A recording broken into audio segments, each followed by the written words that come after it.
Netcasts you love. From people you trust.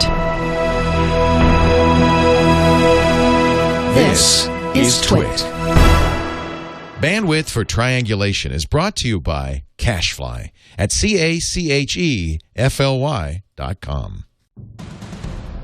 This is Triangulation, episode 68, recorded September 5th, 2012. Dick DeBartolo. Triangulation is brought to you by Audible.com. To download the free audiobook of your choice, go to audiblepodcast.com/triangulation. Welcome to Triangulation, a great chance for me to pick and choose the most interesting people on the internet and in technology and talk to them, find out what makes them tick, get their great thinking. To me, this is more a hobby than a show, and apparently to advertisers as well. So it's working out really well that way. Today, one of the real challenges doing a network like TWiT is finding talent.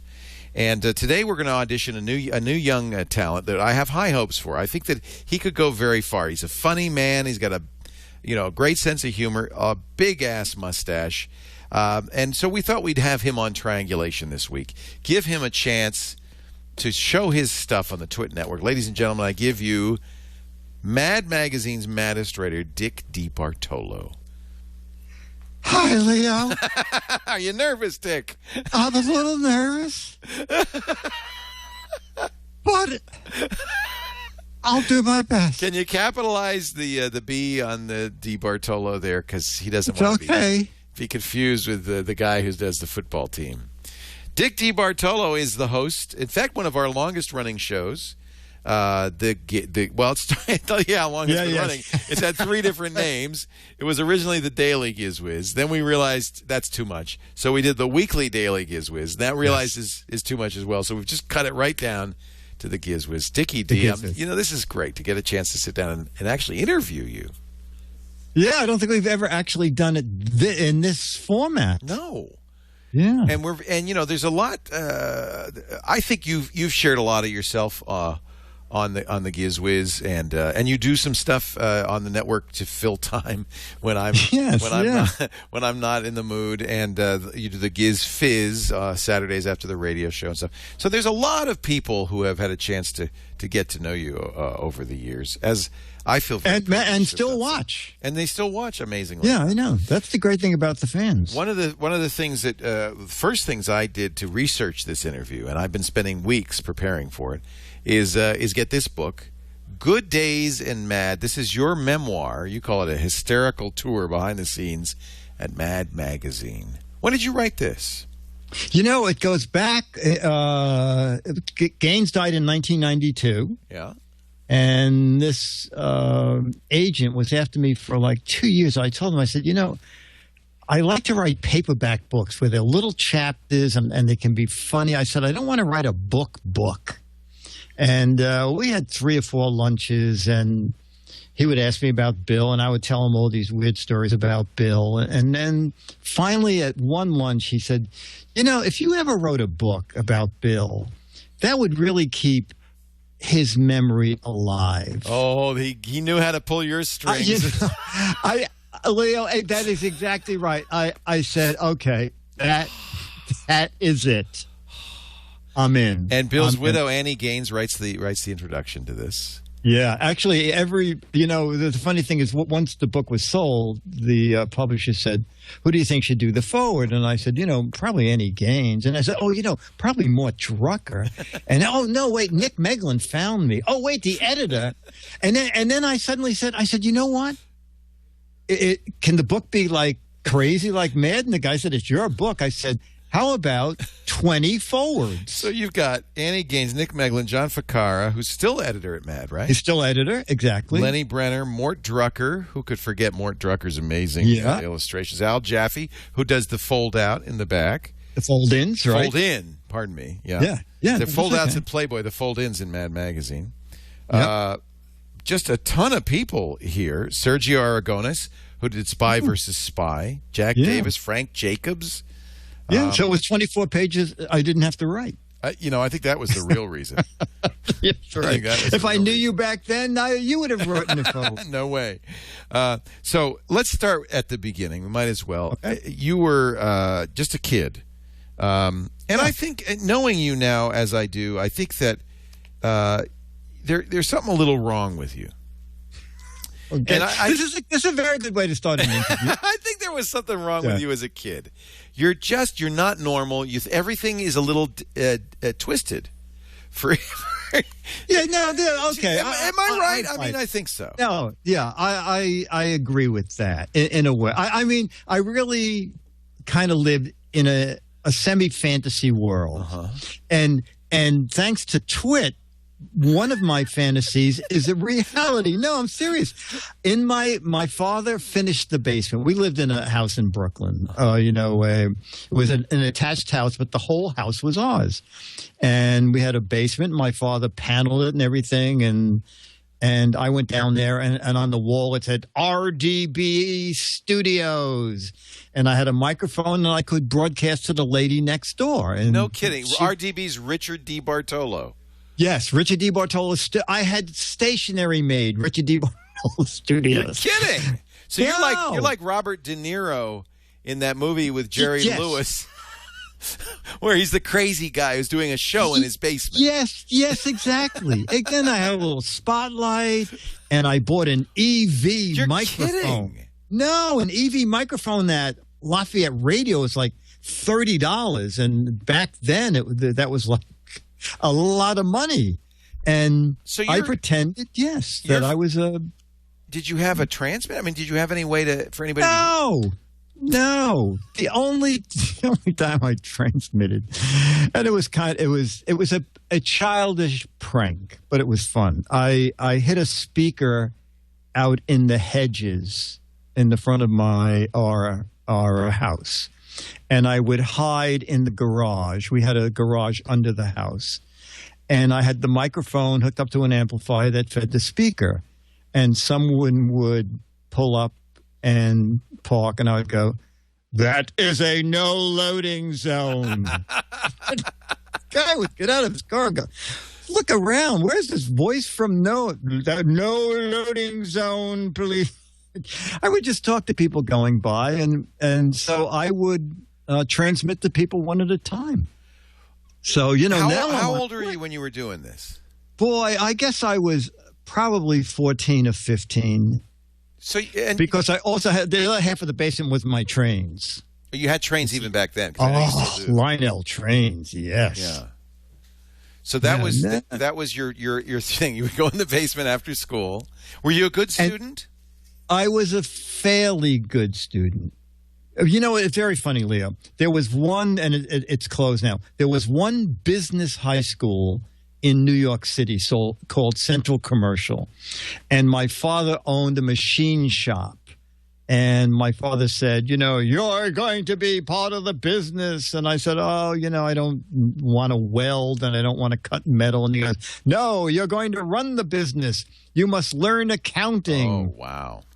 So I read about this high school where you could take business courses as part of a high school curriculum. So I went there, and the neat thing about it was no one wanted to be in charge of the school newspaper. No one wanted to run the auditorium. No one wanted to do any of those things because the school was 80% girls, because not a lot of guys wanted to learn shorthand. So basically, I learned very little shorthand, but I put on all the shows, ran all the audio video things. It was great. It was great. So show business was something you really loved from day one. Really loved, yeah. I did. I even tried out for High School of Performing Arts, but I went over there.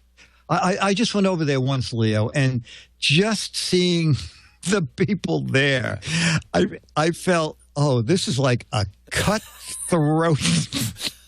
Well, that's the movie Fame was about the High School of Performing Arts. Yes. Yeah. I mean, I was stupid as a kid. Leo, I would buy the New York Times and look under M's to see if anybody was advertising for an MC. Did you get any jobs as an MC? No, I said, where did I get MCs from? There's no They're jobs. never listed. They're never listed. So would you say you were kind of an innocent kid? Yeah, I was good. I was good in school because my father was a tyrant, so I had to get good marks. Was he a first generation Italian? Yeah, he came over from Sicily, and your mom too? My mother was born in Brooklyn, but my grandmother was born in Sicily. So, pretty Italian family through and through. Yeah. And so my father's feeling was, if you're not working with tools, if you're not working with metal, he said, writer? Are you kidding me? That is not an occupation. He wanted a pencil. It's not an occupation. I remember you told me once that he did iron scroll work and stuff like that. Yeah, yes, he did. Some of his stuff, my older brother told me, some of my stuff is still in Grand Central Station. Wow. He made the little fancy handles that hold the brass rails in place. Wow. And evidently the rails have been replaced from over the years, but the little grab rails that go on them evidently still his. Yeah, so he did ornamental bronze was what his business card said. A trade he learned in Sicily. In Sicily, yeah, exactly. So did you, now as a kid, you're interested in being on the radio. Did you have influences? Did you watch any particular shows? Was there somebody? You know what? I used to, there was an MC in the morning named Ted Brown on, I think maybe WNEW. And he was just a silly, crazy announcer. And I just wrote him a letter and I said, would you ever consider buying jokes? And he said, well, send me jokes and we'll talk about it.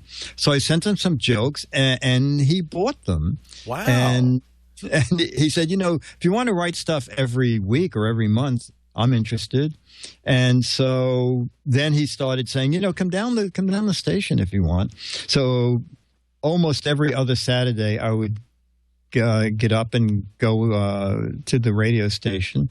And, he would be like you, just ad-lib stuff, play records. And when I was there, he would throw in jokes I had written. So I really was, I got like an early start in thinking how much fun it is to hear your material done by someone else and to really heard over the radio and not just someone in my driveway. And that just wanted me to do more. Because that's exactly how Woody Allen started as well. He was a kid and he'd write gags for a small amount of money. No, yeah, we talked about Phyllis Diller on the Giz Wiz, and I was writing Match Game, and she was on the show and said, I know you work for Med, you want to write for me? And it was $5, incredibly cheap. But the thing is, and she was a big star, so that's yes. The thing is, even John Ficarra, the editor of Mad, said, "Dick, you got 5, I got 3." But we all wanted to write for Phyllis Diller. I mean, I didn't write; it wasn't a career. I probably sent her 5 batches of stuff, and she probably bought maybe 30 jokes out of 100. But I could say, oh, yeah, I wrote for Phyllis Diller. Yeah. So you're writing for Ted Brown. He's on WNEW. You're getting, and this is what, you're 12, 13, 14? No, I was probably, I'm going to say I was 15 when I first sold Ted Brown some stuff. Was it easy? Did it come easy to you writing gags? I mean, was that something you... Yeah, it was. And I think it's probably... I'm not quite sure where it starts. It's to the point where it's very hard for me to sit through a serious film and be impacted by it because there's a different movie going on in my head. You're writing gags right from the minute. Yes, absolutely. Yeah. If I go to a very sad movie, I know to sit in the back row against the wall. Oh, yeah, what he should have said is, So it's in there. There's something in your mind. There's something in there, yes. The jokes just... And were you a funny kid in school? I mean, were you making jokes in school? You know what? I was a funny kid in that Central Commercial High School because no one else was.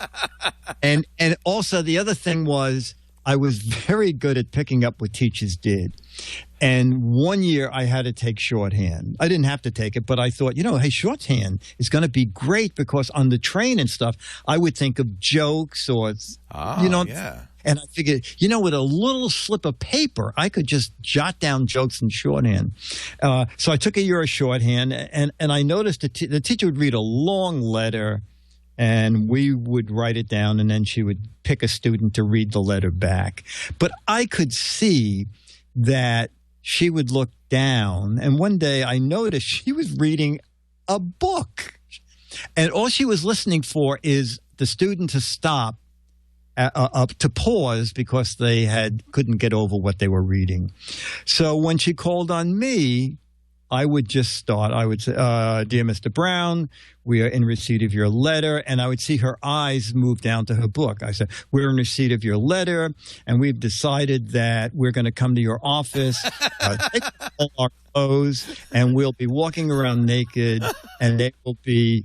Right. Now, and did the other kids laugh? Did they do anything? The other kids, they were pretty good at stifling their laughing. But if she would call on me, everybody would nudge each other like, this is going to be good. She's reading. Yes. And then I was very cunning. And then, I would say, "Oh, Miss, I can't remember her name. Miss Jensen, the third paragraph, does that start with, 'We are here'? We are shipping you a new box. Is that how that starts?" And she would look up and she said, "Yes, it does." "Oh, thank you." And make up another.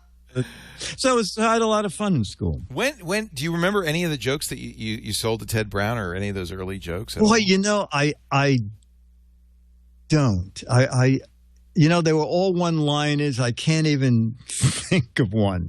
Were they kind of cornball, you think? Or? Yeah, I think, and I'm not even sure how I phrased it. I said to Phyllis, "Phyllis, how about some sort of a joke about there's so much grease in my oven that when I bake, there's just room for a cup to make a cupcake." And she said, "Oh, that's good. I'll use that. Write that down." Right. She liked all that. She liked stuff. Something was so bad that. Yes. And anything about her being a crappy housekeeper and stuff. Now, so you're living at home, you're in high school, and for some reason you got an idea.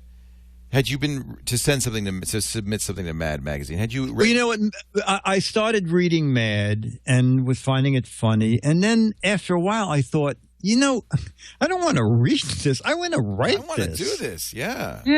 So I went to the library and I said, I want to submit material to a magazine. Is there a book that tells you how to do that? And she said, yes. It's called The Writer's Yearbook. I think it's still published. Oh, yeah, The Writer's Guide. Yeah, The Writer's Guide. The Writer's Guide, yes, yeah, okay, right. Yeah, they still publish that, yeah. Yeah, and I remember reading that some magazines will only accept from an agent, and some magazines will accept from anybody. And at the back of the book, I believe, all the magazines were in there, and it said that Mad will read unsolicited material, but it must be accompanied by a self-addressed stamped envelope, or rejects will just be trashed. So I figured, I'll try. So I wrote what I thought was funny for Mad, and I did my own big envelope, and I mailed it off. And 6 weeks later, I got back my own envelope, and I was just heartbroken. Oh. And I think I put it in the desk. But then later I thought, maybe they'll say it's almost good. So I opened the envelope, and the envelope just has cardboard in it. And and scribbled on the cardboard, it says, "Ha, ha, ha, thought this envelope contained your own script. Well, we bought it, and stapled to this cardboard is $100. A lot of money back then. Oh, yeah. And please call us because we want to talk to you about writing more stuff." Can you get John over my shoulder? Do you have a camera? Because in your book, Good Days and Mad, Dick, you reproduce this. Yes, only because I could have. I was ecstatic that, and also it was so Mad-like. But really, please call us about future work. Yes. You're 16 years old. This is like the best. This is gold. $100 and they want more. And they want more. Yeah, I should put that up next to my George Lucas letter. I mean, literally, that did change my life. Sure. Yeah. By the way, this is.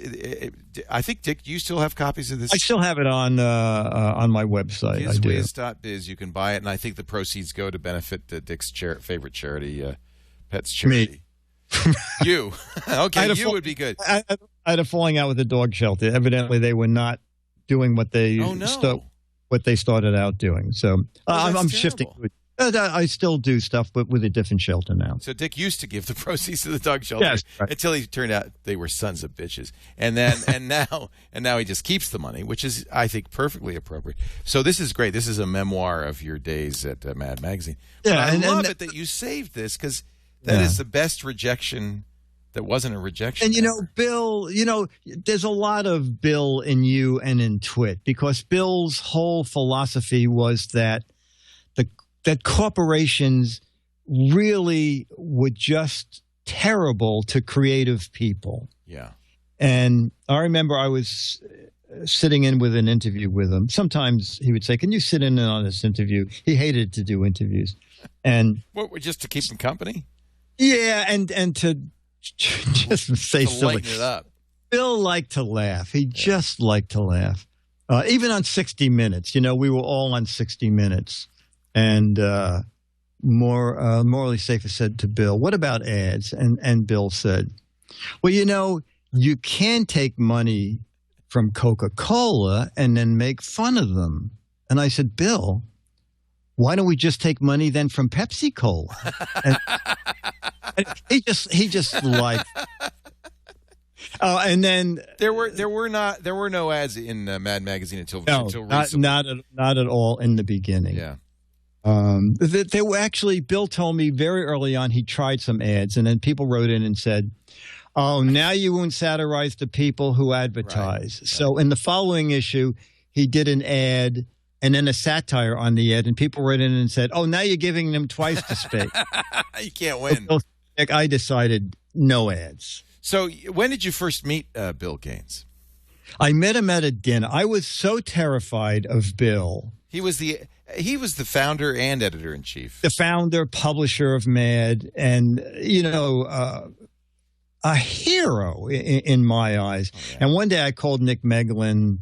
I said, "Nick, I didn't get paid for the last piece." And Bill said, Nick said, "Oh, I'll give you Bill." And I said, No, not Bill. I said, just give me a check. Yeah, right. And Nick said, "There are no secretaries." I said, "I don't want to talk to Bill." And next thing I hear is a phone pickup, and I hear a muffled voice say, "DeBartolo. Who the hell wants to talk to DeBartolo?" I am shaking. And I say, Bill, I didn't want to talk to you. I'm so sorry. I didn't. And Bill breaks out laughing. "I'm only kidding. This is how we operate here. We act mean, but we're not." Oh. And then we all went to a Mad dinner, and Bill happened to say the Elephant Hotel. And I said, "Oh, you mean Lucy?" And Bill said, "You know about Lucy, the Elephant Hotel?" And I said, "Yeah, in Coney Island." And he said, "Do you know there's another elephant in Margate?" And I said, "I didn't." And he said, "Are you free Saturday?" I said, "Yes." He said, "We're going to see Lucy the elephant." And it's a building in the shape of an elephant. I still think they're at lucytheelephantmaybe.org. And we got there, and the elephant was falling apart, and Bill says, "Let's go find the mayor. We have to start a fund to get this thing repaired." So we went, he found the mayor. Bill gave him a check. He said he'll contribute more money. So he started a fund to save Lucy the elephant. He was kind of crazy about these kind of strange buildings. Billy was very nutty about that kind of thing. We went to Lakehurst because he wanted to see where the Hindenburg had landed. Oh, interesting. Yeah. It didn't land, It landed in pieces. Well, actually, it landed a few times. LucyTheElephant.org it's amazing. It's gigantic. Yeah. That's the small one. That Lucy in Margate is in Margate, yeah. Was tall. So it's still there. He kept it up. He kept it going. That's really cool. Yeah. That's really cool. No, Bill was just, he liked to do incredible, wonderful things. He once, on a Saturday, told 12 of us to just mark the date, and he wouldn't tell us any more. And the day before, he said, go to Penn Station at 8 in the morning. We do all this. I said, Billy, come on, what's going on? He said, it's a surprise. You don't ask any questions.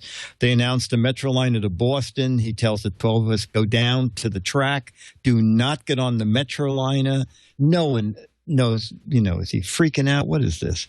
And suddenly we hear a train whistle, and out of the tunnel comes a switch engine pushing an 1890s restored observation car Pullman train with 3 waiters on the platform. And Billy says, this is your surprise. They're hooking this up to the Metroliner. We're having a champagne breakfast. We're going to Boston. I'm staying on the train. You guys have 4 hours to sightsee. And then they're going to hook this up to the 7:30 Metroliner home. And we're going to have another horrendously wonderful, all wine-inclusive dinner. He did this just mainly because he knew I love trains, and for other people who expressed interest in trains. It sounds like he was a very generous. Very generous. Guy. He was a sweetheart. I mean, that Monday I said, Billy, what in God's name does it cost to rent a train? And he said, oh, I'll tell you. He said, you have to pay 30 first-class fares. And you have to pay $5,000 for the car, the coach. Wow. And he said it was probably $10,000 for the day. I said, Billy, that is the most astounding day of my year. But Mad was very successful. He was doing okay. He was doing very well. Yeah. And when Warner Brothers bought Mad, they bought it with the intention that Bill would publish it for 3 years. But it was so successful that they just kept extending it and extending it and extending it. And Billy told me, I said, what's corporate world like? And he said, you go there once a year.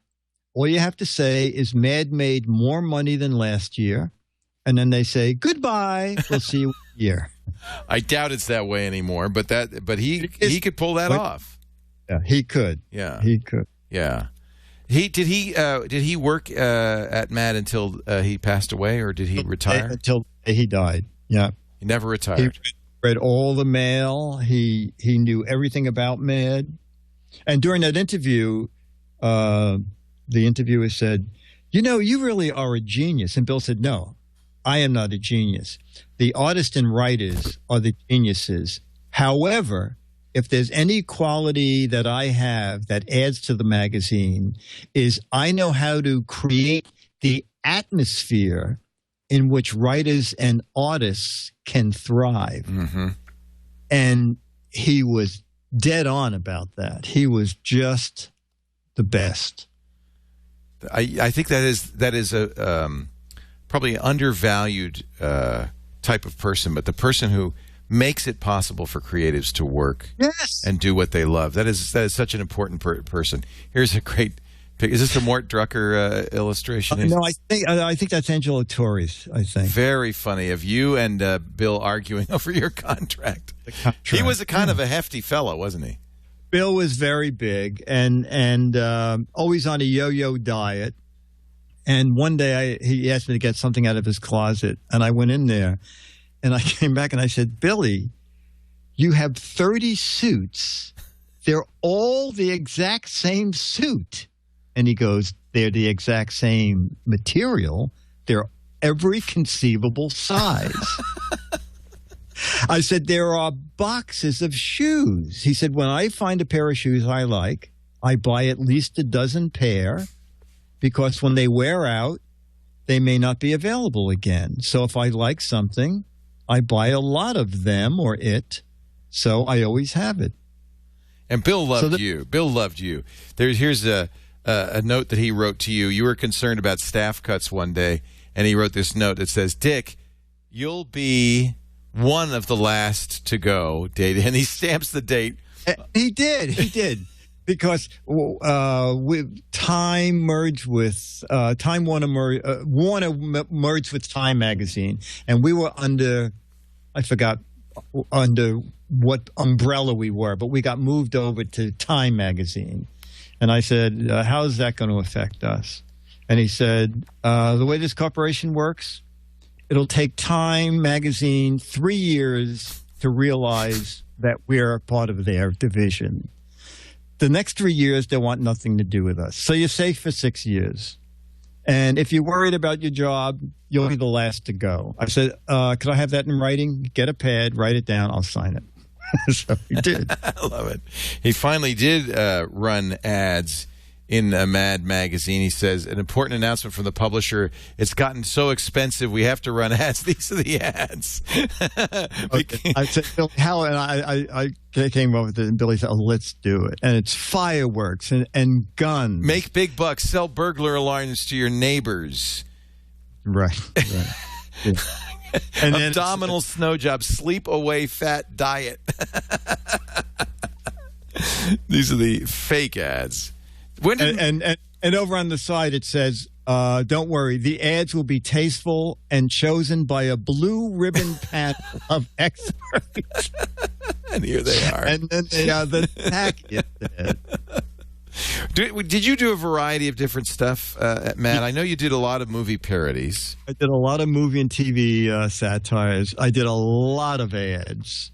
I think one of my funniest ads, and John Ficarra said that they're going to run it again, is called Stop It the Sneezing. And it was the side effects to watch out for is that it could speed up your heart, slow down your heart, make your heart go backwards, and in rare cases, make your heart act as a second liver. Then take 2 pills every 4 hours. If that doesn't work, take 4 pills every 2 hours or 8 pills every 1 hour.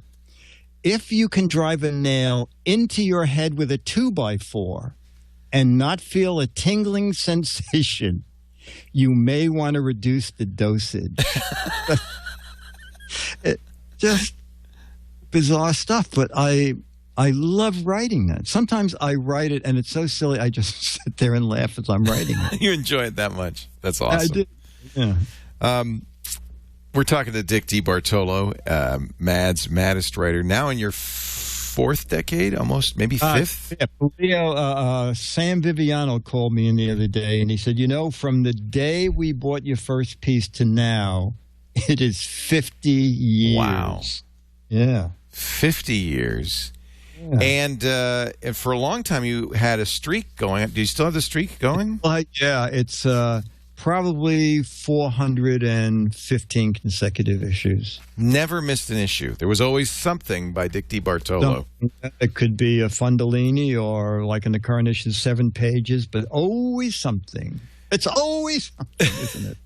And when I first met Dick, and I've told the story many times, we were at Tech TV doing the screensavers, and a producer came in and said, some guy does gadget reviews, and he wants to be on the show. His name is Dick DeBartolo. And I said, what? Not Dick DeBartolo. I said, yeah, you know him? I said, not from Mad Magazine, Dick DeBartolo. I said, yeah. I said, are you kidding? Because I grew up reading you and the usual cast of idiots. Yeah, usual gang of idiots. Usual gang of idiots. Yeah, and of course Dick is Maddest Writer, and so it was such a. I was just as nervous probably as you were meeting Bill, meeting you for the first time, and we've become great frins, and so I'm just it's such an honor. You're now just now learning of this. No. No, all I remember was writing screensavers and saying I was coming out. Could I see the show? And I emailed you and Martin Sargent, and Martin Sargent said, he called me, and he said, I know you are from Mad. Leo will never, ever see your email. He was right. He said, I'll pass it on to the producers in case they want to do anything, but you're certainly welcome. And then you made that comment, and they said, well, instead of coming to see the show, bring some crazy gadgets. ABC had sent me out to go to the gourmet show. So I brought some gourmet gadgets, and you and I, that was the first time I met you on air, and we just had the best time. Yeah. And then just love you. But again, part of it is because I really, my sense of humor was formed by you and Mad Magazine growing up. I vividly remember, gathering my change and bringing it to the drugstore and Please have a Mad. It was 35 cents. Cheap, I remember. Cheap. Yeah.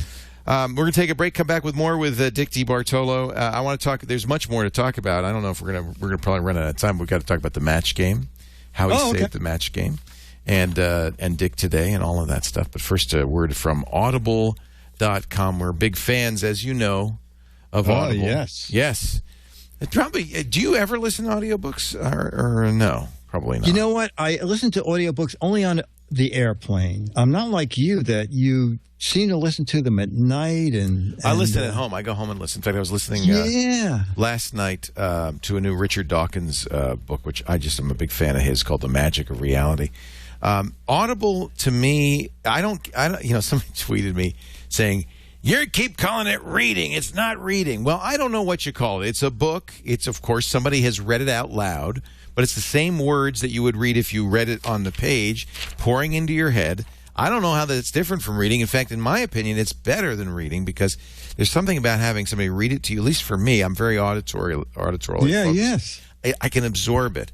And my son, who's dyslexic, I think you're a little dyslexic, Dick, because you flip stuff around. A little bit. He has a hard time reading, and he just loves audio. There's a little. A little? A bit a little? A bit a little.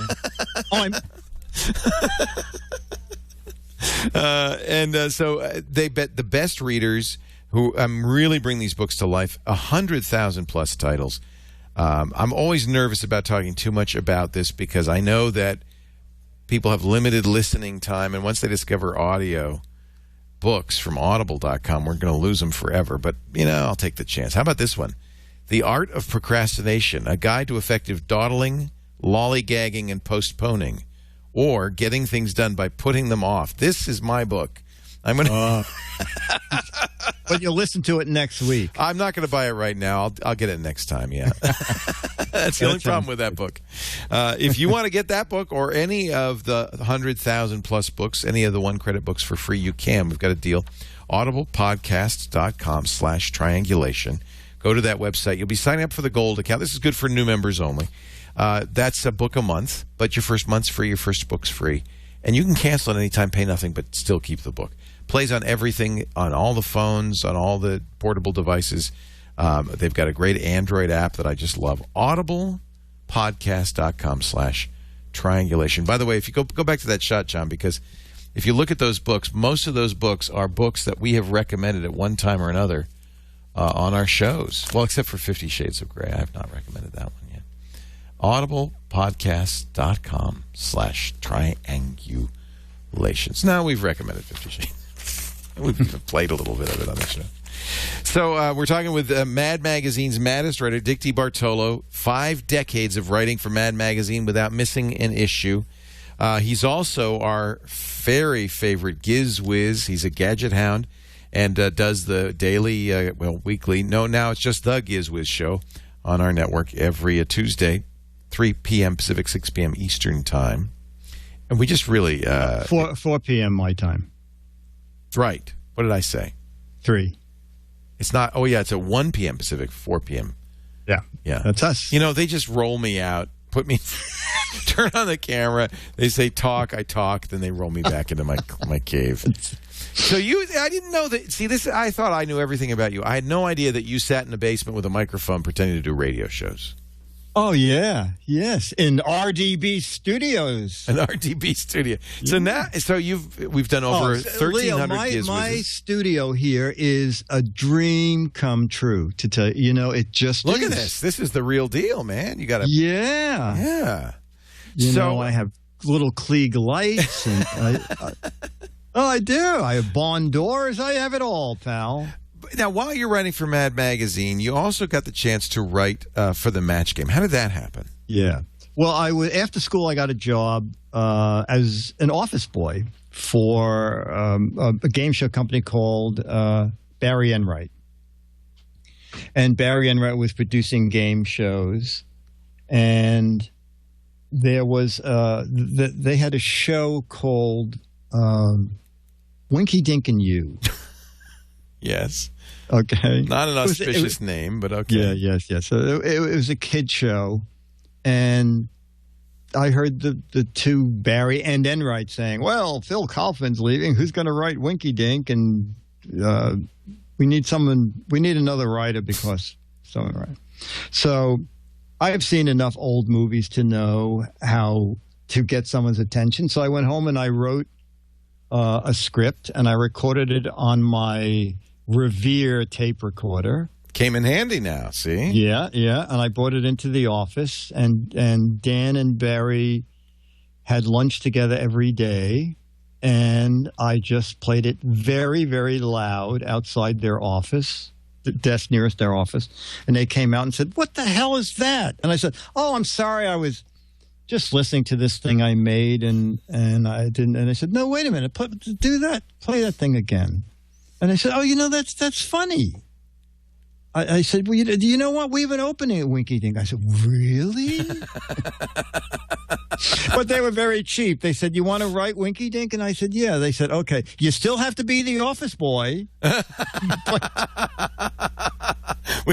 That's how much their commitment is to this show. Yes, exactly. But you give you an extra $50 a week, which was more than I made as office boy, if you'll write some Winky Dink scripts. Winky Dink and Me. So how long did you write that? This is Jack Perry. Jack Perry's the host of this, which is it didn't last long, and then NBC bought Barry Enright, and so I went over to NBC where they hired me to work on Concentration, which was a game show. Meanwhile, one of the guys from Barry Enright, Bob Noah, went over to Goodson Todman, and he called me up and he said, "Dick, Goodson has this new show called The Match Game, and they want to talk to you about it. Can you come over on your lunch hour?" So when I went over there and explained the game, we need all these questions to which there are no specific answers, like name a red flower, name an animal that lays eggs, name an animal that has fur. And he said, "Could you write them?" And I said, "Yeah." And he says, "This is the problem. Goodson thinks the show could be a hit. He's really worried that there's not enough questions. They want to hire you 5 months before it goes on the air to come up with about 2,000 questions." I said, "Yeah, I'm up for that. I can do that." So they hired me, and I started writing Match Game. And I kept writing, and it was a year-long contract. And about 11 months in or 10 months in, Goodson called me in and said, "It's the contract has not been renewed, and so it's going to be canceled. And you have 4 or 5 weeks of shows to go to tape. But I'm just telling you now that when that ends, you're out of a job." And I'm just telling you this so you can keep your eyes and ears open. And so over the weekend, I was thinking about it. And on Monday, I went back and I said, "Mark, I work for Mad Magazine, and instead of doing name a red flower and name something you serve with an egg, how about silly questions?" He said, "Like what?" I said, "How about Mary likes to pour gravy on John's blank," which was the first Match Game question ever. And so Goodson laughs too, and he says, "Oh, people are going to laugh. What will they say?" Yeah, it's sexy. Yeah, they're going to say, mashed potatoes, meatloaf. They're gonna go for the dirty thing. He said, "Well, you know what? It's canceled. So they can't cancel it twice. Just do what you feel like." So I started writing those. And now, what year was this? Was this the late 60s? Match Game went on in 1962. And was it Gene Rayburn in the early days? Yes, it was. It went on New Year's Eve of 1960. I guess New Year's Day of 1962. I wonder if I could find some of those old. Yeah, and yes, it was with Rayburn. And who are the so Match Game? As I remember, you had 2 real people participating, and then there were 3 or 4 celebrities. Yes, that's exactly right. Well, no, the original Match Game was everybody was on one level, Rayburn and the contestants. It was 2 celebrities, and each celebrity had 2 regular panelists. Okay. And that was the show. And then it became 2 rows of celebrities. They added more celebrities. Exactly. Yeah. Exactly. So anyway, with the funny things, Goodson called me in and said, "You know what? The ratings are going up, and they're picking the show up again and again and again." And then he said, so the Dick, sexy worked. Oh, big time. Here's the pilot episode. Can you get audio out of this? Here's the pilot.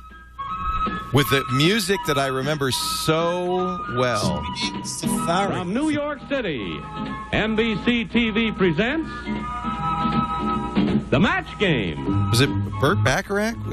This portion brought to you today by the makers of new decongestant bromoquinine, a medication that gives you fast, effective, big relief for big cold miseries. And now here's your host, Gene Rayburn. This is the pilot episode, so this is probably with the stupid questions. Yes. He always had the worst microphone. I don't know what the hell that is. Thank you, and we welcome you to the it's a lavalier with a plastic holder. By two teams headed He by a didn't want to wear a microphone. He wanted to carry it. He wanted to carry it. He went out into the audience a lot. Ah. Now, where did he come from? Rayburn was on a show here called Rayburn and Finch, which was two cut-up disc jockeys in the morning. So he was a DJ, radio DJ. He was a DJ, yeah. exactly.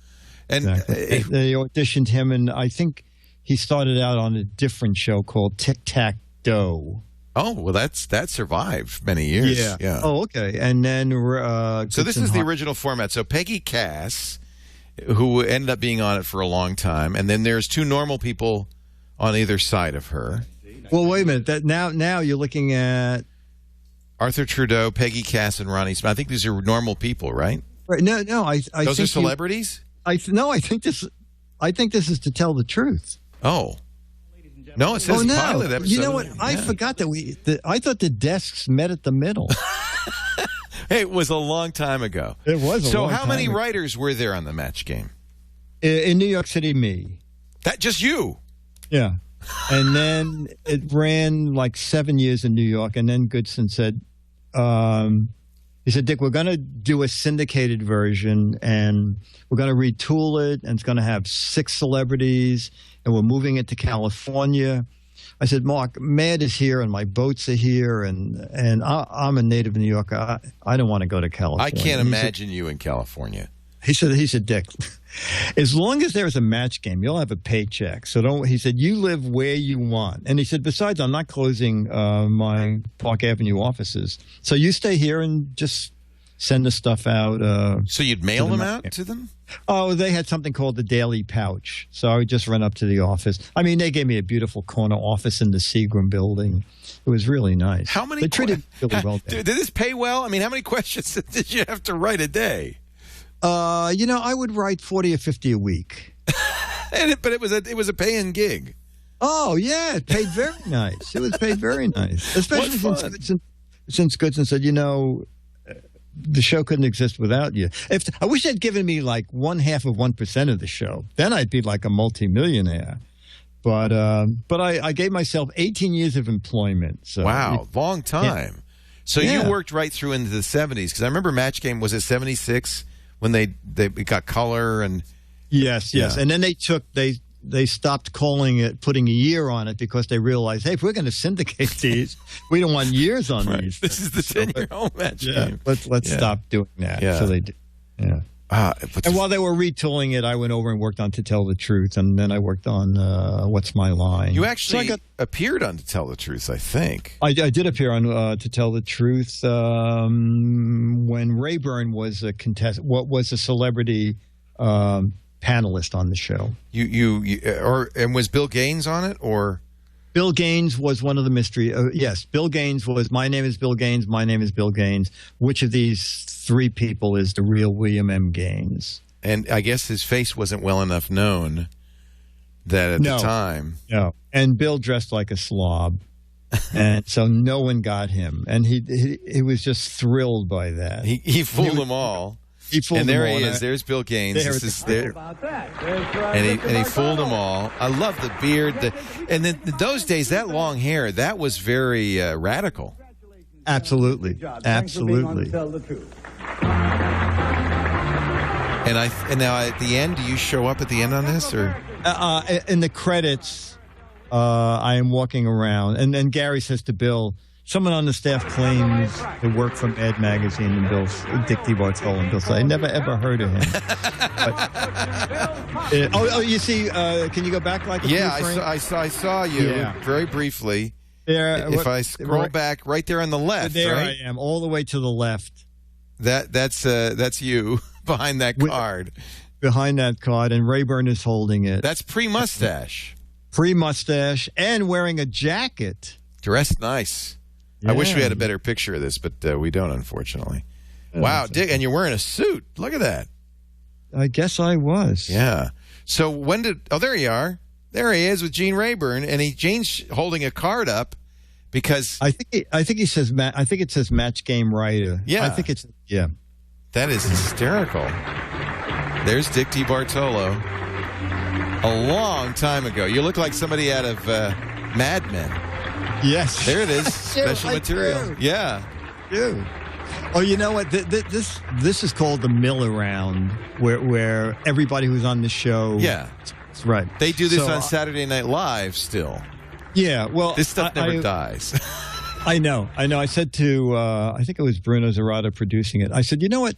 Let's send someone out every day of the week to mill around who wasn't on the show. Just some guy. Just some guy. We'll send him out Monday, Tuesday, Wednesday, and Thursday. And on Friday, let's bring out 3 people and say, I milled around with you. And we made him talk to each celebrity each time. But they didn't remember. No one remembered. And then we said, oh, you don't remember him?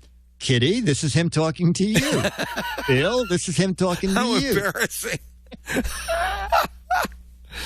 Well, you know, they were anxious to either go to lunch or run to their dressing room and change clothes, especially the women, because there was just a 10-minute break between shifts. Right. They didn't have a whole lot of time.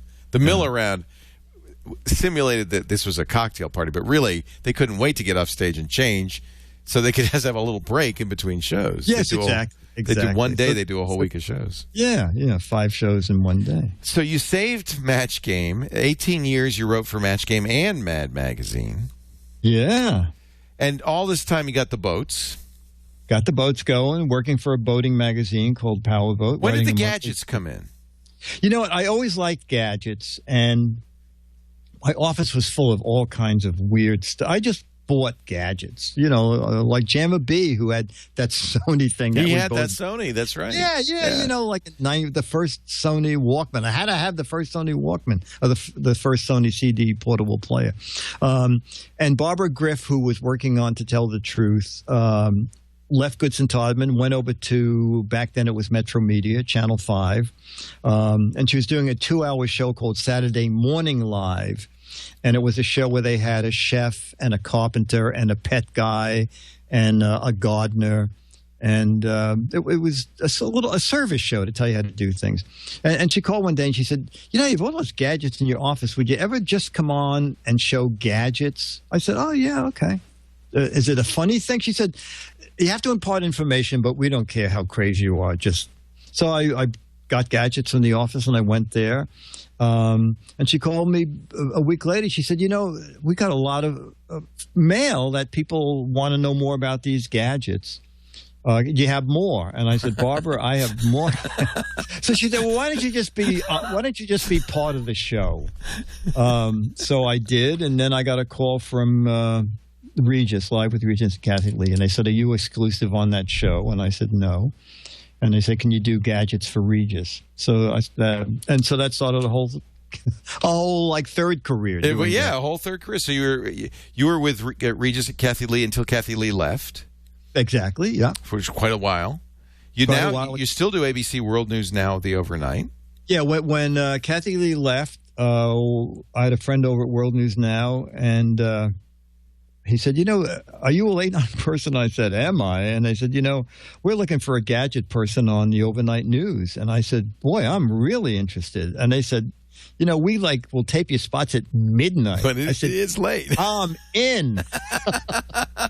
Because as Regis, you have to be there like at 7:30 in the morning. And you're a night owl. I'm a night owl. Midnight is like afternoon for me. So we still tape spots around 11:30 or midnight, but I love it. I've done it myself, and it's kind of weird. You go in there and it's empty. There's nobody there. Yeah. It's very quiet. In fact, I remember it was before Peter Jennings had passed away. He was still anchor of the ABC News. And I looked at his chair. Yes. It's the Sunday. Normally I don't know back when you did it. Now they just do the pre-tapes on Sunday nights because now that studio is Nightline, Diane Sawyer. Everybody. Yeah, everybody uses that studio. So you go in real late at night before the news goes live at 2 a.m. And I think actually one night I had the guy's keyboard. Remember that? It was a keyboard for people who didn't know how to type. Yes, that was. And the producer said, "Oh, Peter's going to love this." And he dragged me down to Peter's office and said, "Peter, look at this. Peter Jennings, look at this." And Peter Jennings going to, that's nice. That's great. That's great. But that's how I got to meet Peter Jennings. Yes. That was that was the guy who said that men hunt and peck. Right. And so if it's just in alphabetical order, they'll be better. They'll do much better. Yeah. So, bringing us up to the present, you just got married. I just got married. I have a long-term partner of 32 years, Dennis Wonderland. And we got married about 2 weeks ago. Congratulations. Here in New York City. Thank you. That's really sweet. That's really nice. How did you meet Dennis? 32 years ago. You know what? It's very funny. We both worked out at New York Health and Racquet Club. And, you see people at the gym. You're like, oh, hi. And it was 1980, and some local station had called Bill and asked about Alfred for President. And Bill called me and said, they want to do something, Alfred for President. What should I tell him? I said, tell him that his campaign manager is available to be on the air. So Bill said, you want to meet his campaign manager? So they sent a crew up, and, I just winged it. The guy said, tell me about his platform. I said, his platform is amazing. It's plywood, but it's marine. It's very well constructed. It's 4x8, so anybody can stand on it. So I just winged it. So anyway, a few days later at the gym, Dennis said, oh, my God, I saw you on television. You're Alfred Newman's campaign manager. You're in politics. I didn't know. So we started talking, and then he said, well, let's have lunch one day. And here it is 32 years later. That's amazing. And Dennis is a graphics designer. A graphic artist. Does he have a sense of humor? Dennis has Dennis is wildly shy, but has a tremendous sense of humor. Oh, that's great. He'd have to.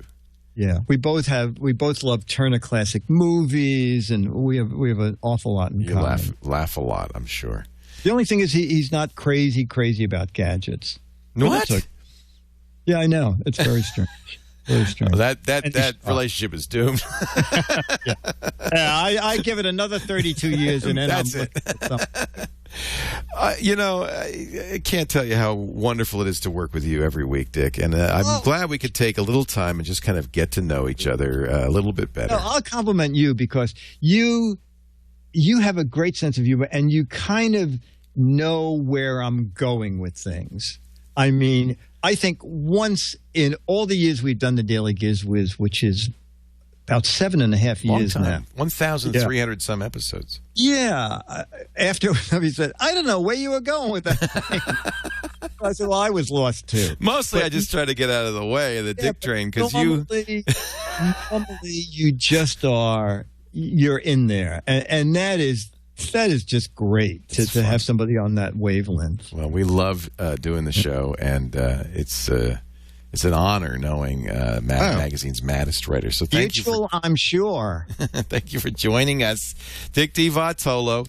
Go to his website, gizwiz.biz. There's still copies of the book, and really a great read with lots of mementos and pictures. It really is. If you're a Mad Magazine fan, as I am, this is a must-have book for the history of Mad Magazine. And Dick DeBartolo, you talk about Match Game and other things in here. Yeah, all that stuff. And there's plenty of other good stuff to do on the site. It's really quite entertaining. Dickie D, thank you. I'll see you Saturday. I'll be here.